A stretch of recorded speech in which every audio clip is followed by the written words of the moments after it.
دوما رضا. لا إله إلا الله، لا إله إلا الله، لا إله إلا الله، ما لنا رب سواه.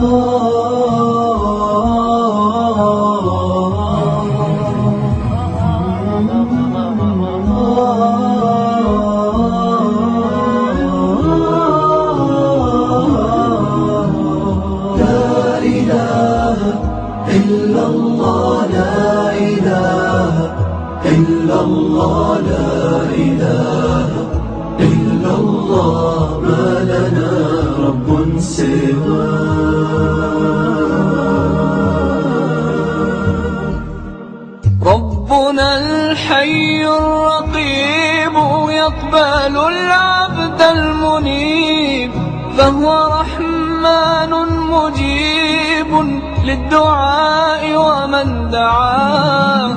ربنا الحي الرقيب يقبل العبد المنيب، فهو رحمن مجيب للدعاء ومن دعاه.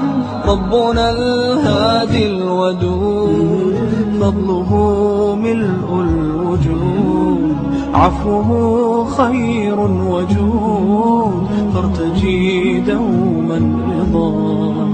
ربنا الهادي الودود فضله ملء الوجود، عفوه خير وجود، فارتجي دوما رضا. فارتجي دوما رضا. لا إله إلا الله، لا إله إلا الله، لا إله إلا الله. الرحيم. الحمد لله نحمده ونستعينه ونستغفره ونؤمن به ونتوكل عليه، ونعوذ بالله من شرور أنفسنا ومن سيئات أعمالنا، من يهدي الله فلا مضل له ومن يضلل فلا هادي له، ونشهد أن لا إله إلا الله وحده لا شريك له، ونشهد أن سيدنا مولانا محمدا عبده ورسوله الذي أرسله بالحق بشيرا ونذيرا وداعيا إلى الله بإذنه وسراجا منيرا. أما بعد، فأعوذ بالله من الشيطان الرجيم، بسم الله الرحمن الرحيم. وَإِذِ اعْتَزَلْتُمُوهُمْ وَمَا يَعْبُدُونَ مِن دُونِ اللَّهِ فَآوُوا إِلَى الْكَهْفِ يَنشُرْ لَكُمْ رَبُّكُم مِّن رَّحْمَتِهِ. صدق الله العظيم وصدق رسوله النبي الكريم، ونحن على ذلك لمن الشاهدين والشاكرين، والحمد لله رب العالمين. تذکرہ چل رہا ہے سیرت طیبہ کا. بیان چل رہا تھا حضور صلی اللہ علیہ وسلم اور صحابہ پر مظالم کا بیان، کہ جس دن سے اسلام کا ظہور ہوا، حضور صلی اللہ علیہ وسلم تو تنہا تھے. لوگ جو کہتے ہیں کہ اسلام تلوار کے بل بوتے اور تلوار کے ذریعے زبردستی پھیلا ہے، لیکن غور کرنے کی بات ہے کہ پوری دنیا میں کفاروں کی آبادی، پوری دنیا میں کفر بھرا ہوا، ایک آدمی ایک طرف تلوار چلانے کے لیے اور کروڑوں آدمی ایک طرف تلوار چلانے کے لیے، تو بتائیے کہ ایک آدمی جیت سکتا ہے؟ ظاہر بات ہے کہ یہ افتراء اور بہتان، الزام تراشی ہے، لوگوں کو ذہن خراب کرنا ہے، اور یہ ضدی عصبیت کی بات ہے جو اس طریقے سے لوگ کرتے ہیں.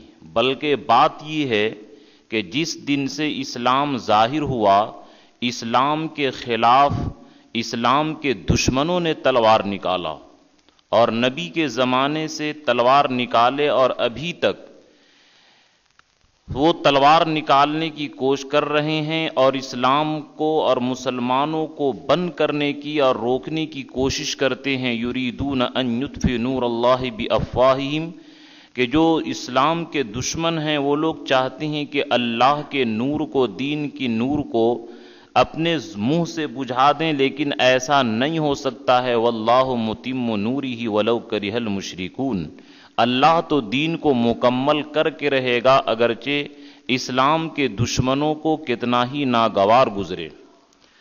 تو بہرحال تذکرہ چل رہا تھا حضور صلی اللہ علیہ وسلم اور صحابہ پر ظلم کا بیان، مکمل بیان کیا جائے تو 10-20 ہفتہ میں پورا نہیں ہوگا، یعنی تاریخ ایسی ظلم کو برداشت نہیں کی ہے جو ظلم صحابہ نے اسلام کے خاطر برداشت کیا، اور حضور صلی اللہ علیہ وسلم جو تکلیف برداشت کیے، کائنات میں نہ تو ایسی تکلیف کسی نبی نے برداشت کیا اور نہ کسی امتی نے برداشت کیا جو تکلیف حضور صلی اللہ علیہ وسلم اور صحابہ کو ملی ہے اسلام کے خاطر۔ لیکن وہ لوگ پھر بھی دین اسلام کو پھیلاتے رہے، اور افسوس کی بات ہے کہ آج ہم لوگ معمولی سے دکان کے نقصان کے خاطر، معمولی سے اپنے مفاد کے خاطر نعوذ باللہ دین اسلام کو قربان کر دیتے ہیں۔ یہ کتنی بڑی بے غیرتی کی بات ہے، حضور کے سامنے اور صحابہ کے سامنے ہم لوگ کیا منہ دکھائیں گے؟ تو تذکرہ چل رہا تھا انہی پر مظالم کا۔ یہ بھی واقعہ مشہور ہے کہ نبی کریم صلی اللہ علیہ وسلم ایک مرتبہ خانہ کعبہ میں نماز پڑھ رہے تھے، ادھر ابو جہل اپنے چیلے چپاٹے کے ساتھ بیٹھا ہوا تھا، اور پورا جو اس کا گینگ تھا اس کے ساتھ بیٹھا ہوا تھا۔ تو حضور صلی اللہ علیہ وسلم نماز جب پڑھ رہے تھے تو ابو جہل نے کہا کہ کوئی تم میں سے ایسا ہے کہ نعوذ باللہ اونٹ کی اوجھڑی لا کر کے جب محمد سجدہ میں جائے تو ان کی پیٹھ پر رکھ دو۔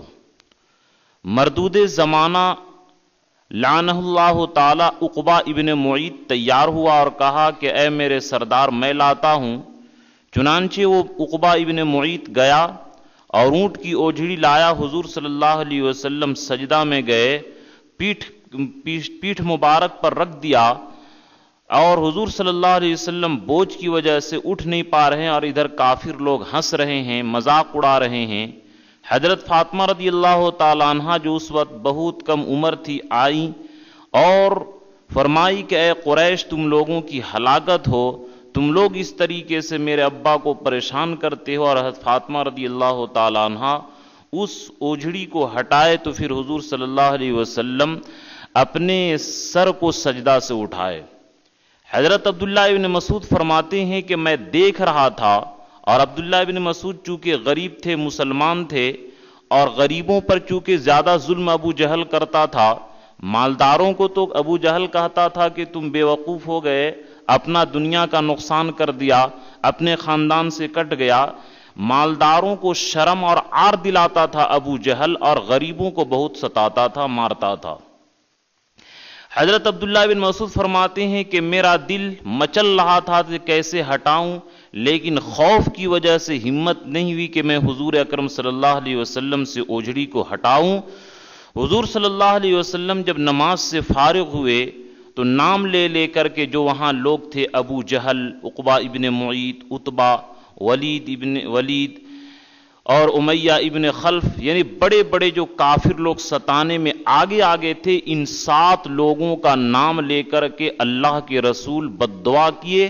حضرت عبداللہ ابن مسعود فرماتے ہیں کہ ان 7 کو میں نے دیکھا کہ غزوہ بدر میں ان کو کاٹ کر کے کنویں کے اندر ڈال دیا گیا، اور سارے لوگوں کا برا انجام ہوا۔ تو نبی کے خلاف چاہے ابھی یہ جوگی کی شکل میں ہو، کملیش تیواری کی شکل میں ہو، جو لوگ بھی کریں گے ان کا انجام برا ہوگا۔ ابو لہب کا بیان انشاءاللہ آگے آئے گا کہ کیسے اس کے بدن پر کیڑا پڑ گئے تھے کہ اس کا کوئی کافر ساتھی بھی تیار نہیں تھا، کتے کی طرح گھسیٹ کر کے اس کے لاش کو پھینکا گیا۔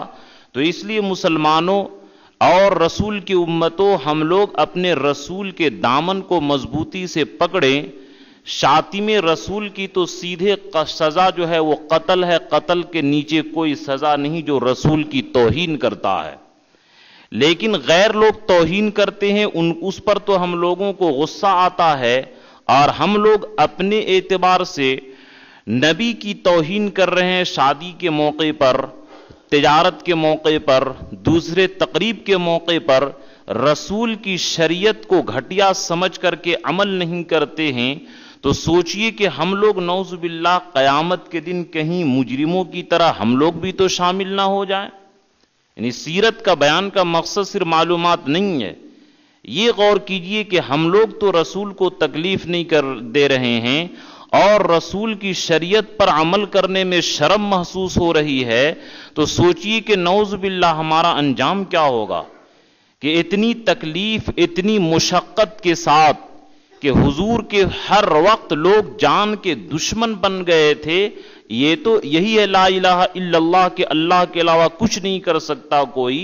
یہ کافر لوگ پوری اپنی طرف سے کوشش کر چکے تھے نبی صلی اللہ علیہ وسلم کو شہید کرنے کا، لیکن اللہ کا وعدہ ہے واللہ یعصمک من الناس، کہ اے نبی اللہ آپ کو لوگوں سے بچائے گا، اللہ حفاظت کیے۔ اسی طرح ایک دن حضور صلی اللہ علیہ وسلم نماز پڑھ رہے تھے کہ لوگ اس کے اوپر حضور صلی اللہ علیہ وسلم کے اوپر ٹوٹ پڑے۔ ابو بکر رضی اللہ تعالیٰ عنہ وہیں قریب میں تھے، آئے اور لوگوں کے کہے اتقتلون رجلا ان یقول ربی اللہ، کہ تم اس آدمی کو مارتے ہو، قتل کرنا چاہتے ہو جو کہتا ہے کہ میرا رب صرف اللہ ہے۔ اب یہ جملہ سن کر کے لوگ تو حضور صلی اللہ علیہ وسلم کو چھوڑ دیے، اور ابو بکر رضی اللہ تعالیٰ عنہ کو لوگوں نے اتنا مارا کہ چہرہ بدل گیا اور لوگ سمجھے کہ یہ مر گئے، لیکن بے ہوش ہو گئے تھے۔ پھر ابو بکر رضی اللہ تعالیٰ عنہ کو لوگ گھر لے گئے، اور جیسے ہی ہوش آتا ہے فرماتے ہیں کہ میرے نبی محمد کا کیا حال ہے۔ ان کی والدہ شب و شتم بھی کی اور برا بھلا بھی کی کہ جس محمد کے چلتے تمہاری یہ درگت بنی، تمہاری یہ گت بنی، تمہاری یہ مصیبت آئی، پھر بھی اسی کے بارے میں پوچھتے ہو، چلو کھانا کھا لو۔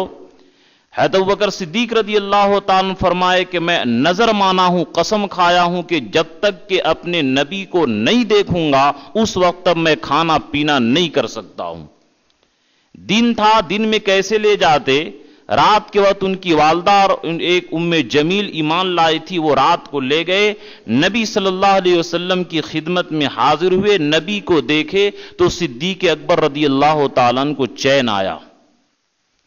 تو میرے دوستو یہ بے انتہا جو اللہ کے نبی فرمائے ما اخیف احد ما اخفت فی اللہ، کہ جتنی مجھے ڈرایا گیا کسی کو نہیں ڈرایا گیا، وما اوذی احد فی سبیل اللہ ما اوذیت، کہ جتنا مجھے ستایا گیا کسی کو نہیں ستایا گیا۔ یہ بالکل حق ہے۔ اس حدیث کو رکھ کر کے ان تاریخی چیزوں کو پڑھے تو نبی کے بارے میں پتا چلے گا کہ نبی کے پیچھے ہر وقت ہر ایک سیکنڈ بالکل جان کے دشمن بنے ہوئے تھے کہ نعوذ باللہ کس طریقے سے شہید کر ڈالیں۔ ایک مرتبہ نبی صلی اللہ علیہ وسلم کے اوپر بالکل جان لیوا حملہ کر چکے تھے، لیکن ابو حالہ آئے اور لوگوں نے ان کو شہید کر ڈالا۔ یہ سب سے پہلا خون تھا جو حرم پاک، جو حدود حرم ہے، اس کے اندر ان کافروں نے احترام کے باوجود ابو حالہ رضی اللہ تعالیٰ عنہ کا خون بہا ڈالا۔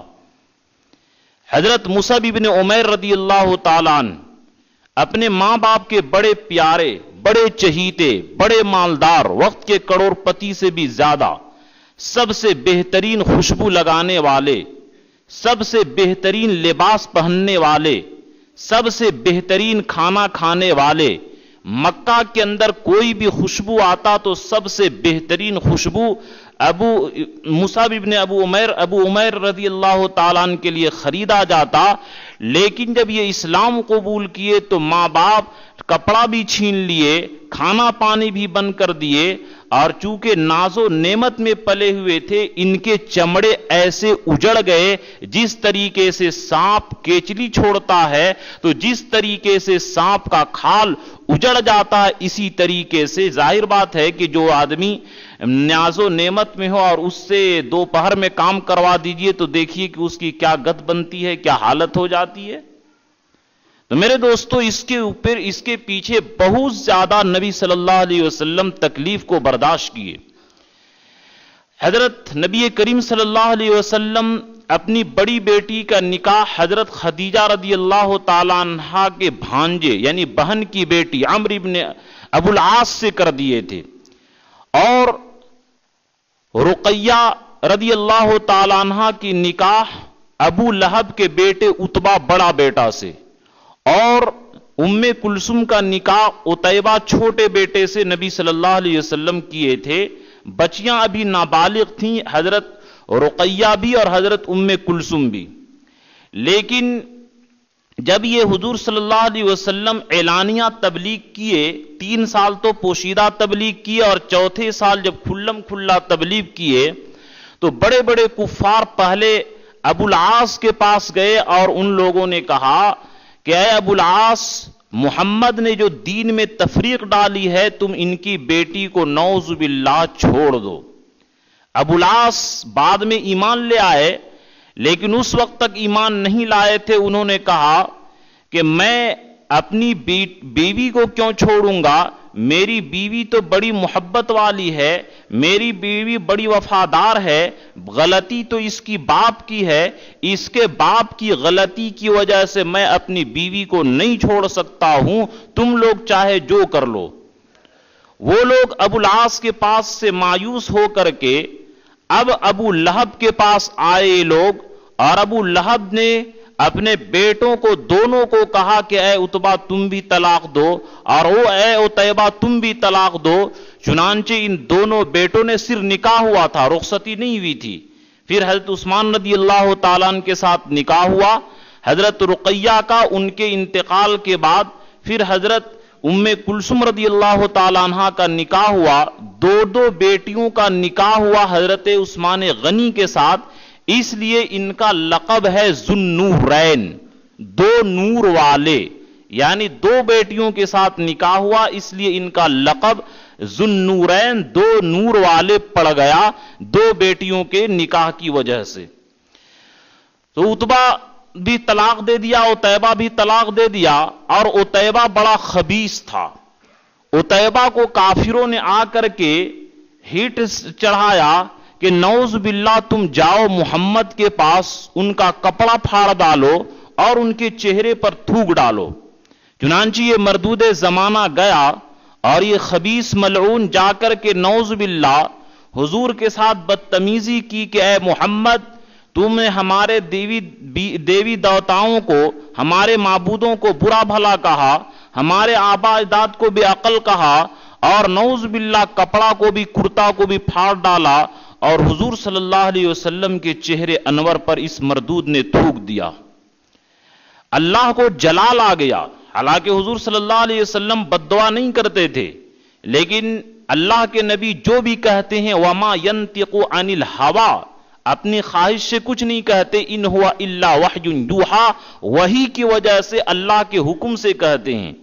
اللہ کو جلال آ گیا، اللہ کا غضب آ گیا، اور اللہ شان قہار کی جوش آ گیا۔ اللہ تعالیٰ نے نبی کے منہ سے یہ جملہ نکلوا دیا، اللہم سلط علیہ کلبا من الکلاب، اے اللہ اس کے اوپر شیروں میں سے ایک شیر کو مسلط فرما۔ اب عتیبہ کو جب یہ بد دعا ملی اور اپنے باپ ابو لہب کے پاس آیا، ابو لہب نے کہا کیا کیا؟ تو اس نے کہا ایسا ایسا کیا، نعوذ باللہ، تھوکا بھی، کپڑا بھی پھالا، گالی بھی دیا۔ ابو لہب کہا کہ اس نے پھر محمد نے کیا کہا؟ تو وہ کہہ دیا عتیبہ نے کہ اس طریقے سے بد دعا دیے۔ اب تھر تھر ابو لہب کانپنے لگا اور اس کا بیٹا عتیبہ بھی کانپنے لگا کہ یہ تو نبی کا فرمان ہے، یقیناً کوئی جانور اس کو پھاڑے گا۔ اور اب وہ ابو لہب کہنے لگا کہ اے بیٹا، اب میں تمہارے بارے میں بڑا فکر مند ہوں کہ اب تمہارا حال کیا بنے گا۔ چنانچہ سفر کے لیے نکلا اور مقام زرقا ایک جگہ ہے وہاں پر پڑاؤ ڈالا۔ وہاں کا پادری نکلا اور کہا کہ اس جنگل میں بہت زیادہ شیر رہتے ہیں، درندے رہتے ہیں، ذرا ہوشیار سے رہنا۔ ابو لہب ساتھیوں کو کہا دیکھو میرا بیٹا عتیبہ کو خیال رکھنا۔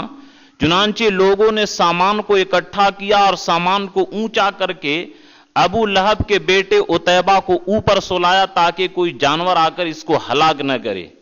رات کافی گزر گئی، ایک شیر آیا، سب لوگوں کا منہ سونگھا، عتیبہ کو نہیں پایا، وہ نظر دوڑایا، کہہ رہے اوپر کوئی سو رہا ہے، چھلانگ لگا کر اوپر پہنچ گیا، اور جیسے ہی اوپر پہنچا عتیبہ زور سے اپنی آنکھ کھولا اور چلایا، جیسے ہی چلایا شیر نے اس کو پھاڑ کر کے ٹکڑا کر دیا، اور ابو جہل روتا رہا، پٹتا رہا، غم کرتا رہا، لیکن ابھی بھی اس کو ایمان لانے کی توفیق نہیں ہوئی۔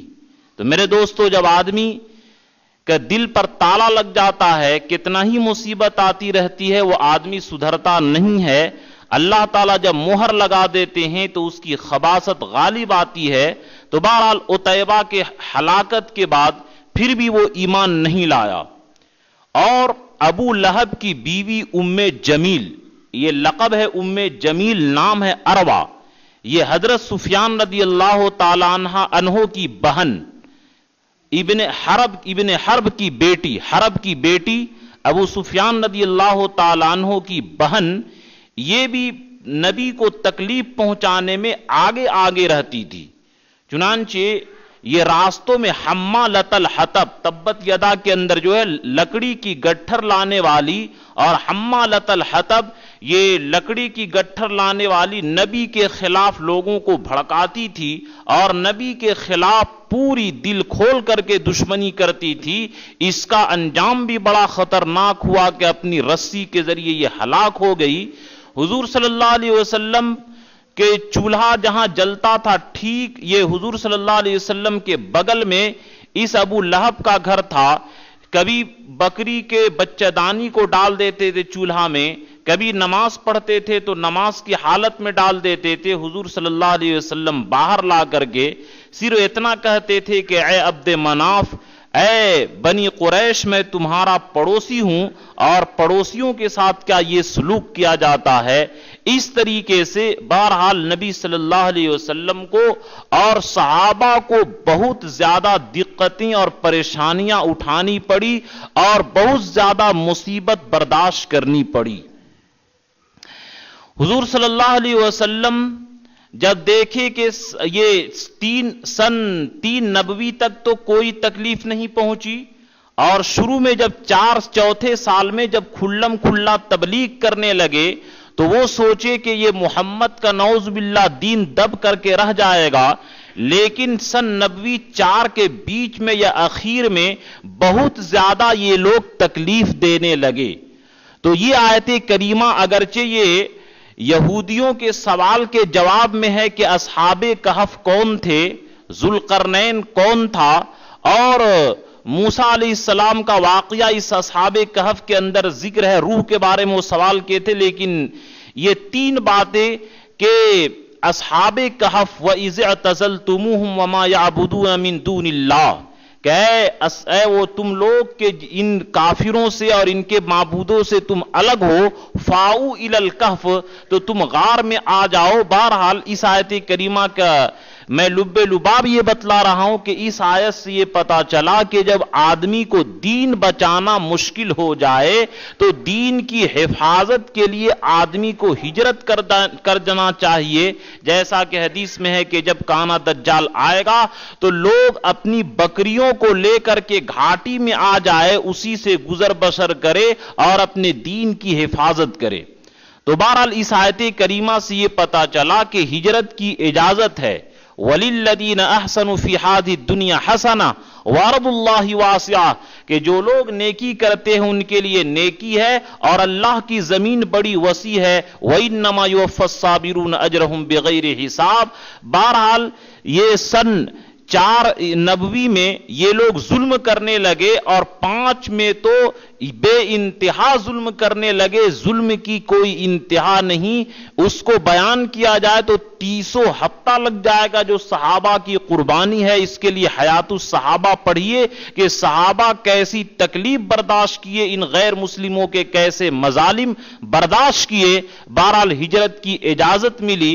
تو چونکہ ہجرت کی بات کرنی تھی اور چونکہ آج مسجد کا اعلان بھی کرنا ہے، تو بہرحال اس طریقے سے نبی صلی اللہ علیہ وسلم پر کافی تکلیفیں اور صحابہ کو کافی اس کے مظالم کو برداشت کرنا پڑا، تو جا کر کہ یہ دین اسلام پھیلا ہے۔ اور ہم لوگ آج کتنی آسانی کے ساتھ، کتنی سہولت کے ساتھ عمل کر رہے ہیں، کیونکہ ہم لوگ کمزور ہیں، وہ امتحان کے لائق نہیں تھے، اس لیے اللہ تعالی ہم لوگوں کو آسانی کے ساتھ یہ دین دیے۔ لیکن یاد رکھیے، اگر دین پر چلنے میں کوئی رکاوٹ نہیں ہے اور پھر بھی ہم لوگ زبردستی اپنے من سے نہیں عمل کریں گے، تو بخارا اور سمرقند کا واقعہ میں پھر یاد دلاتا ہوں کہ وہاں کے لوگ لا الہ الا اللہ پڑھنا تو درکنار، لکھے ہوئے پرچہ کو بھی نہیں دیکھ سکتے تھے، اور قرآن پڑھنا تو درکنار 70 سال قرآن کو دیکھنے کے لیے ترس گئے۔ تو اس لیے میرے دوستو، جب اللہ کی طرف سے سہولت اور نعمت ملتی ہے دین پر چلنے کا، اور ہم لوگ اپنی خوشی سے نہیں چلیں گے، تو انجام نعوذ باللہ بڑا خطرناک ہو سکتا ہے، جو ابھی برما کے اندر اور دیگر جہاں اقلیت میں مسلمان کیا تکلیفیں ہوتی ہیں آپ ہم سے زیادہ جانتے ہیں۔ اس لیے نبی صلی اللہ علیہ وسلم کی تکلیف کے کم سے کم ہم لوگ تو لاج رکھیں کہ نبی ہمارے لیے تکلیف اٹھائے۔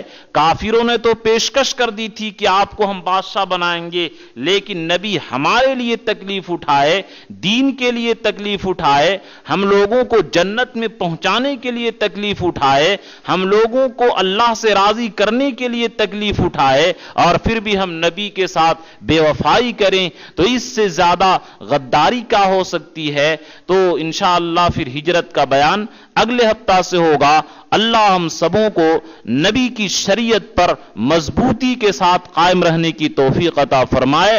آمین وآخر الدعوانا الحمدللہ رب العالمین۔